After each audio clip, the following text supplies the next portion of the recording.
Wearing a veil in church. Wearing a veil in the church, a woman is not drawing attention to herself or makes herself stand out from the rest of the congregation. She is referring all attentions to God. Wearing a veil in the church, a woman is not showing how holy she is, but to show how holy God is. Wearing a veil in the church is not prideful or vanity, but it is an act of humility for a woman to show God her greatest reverence. Wearing a veil is a sign to recognize the holy presence of God in the church and to acknowledge His majesty and glory.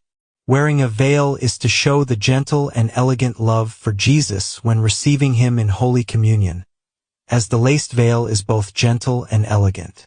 Wearing a veil to honor Jesus reminds a woman of her femininity and dignity. Wearing a veil to honor Jesus reminds a woman of her purity and chastity.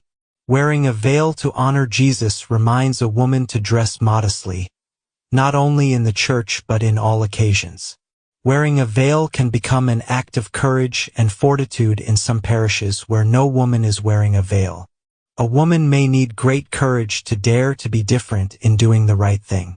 Wearing a veil to Mass is a great act to console Jesus, as Jesus had once told a visionary that a woman who wears a veil while receiving Him gives him great consolation.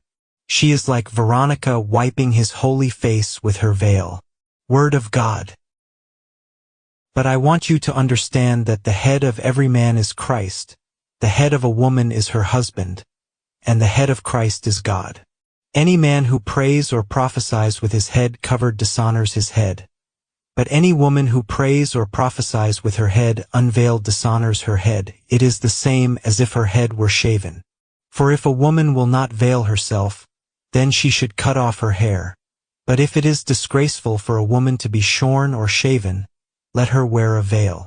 For a man ought not to cover his head, since he is the image and glory of God. But woman is the glory of man. For man was not made from woman, but woman from man. Neither was man created for woman, but woman for man. That is why a woman ought to have a veil on her head, because of the angels. Nevertheless, in the Lord, woman is not independent of man, nor man of woman. For as woman was made from man, so man is now born of woman. And all things are from God. Judge for yourselves. Is it proper for a woman to pray to God with her head uncovered? 1 Corinthians chapter 11 verses 3 to 13. A woman shall not wear anything that pertains to a man, nor shall a man put on a woman's garment.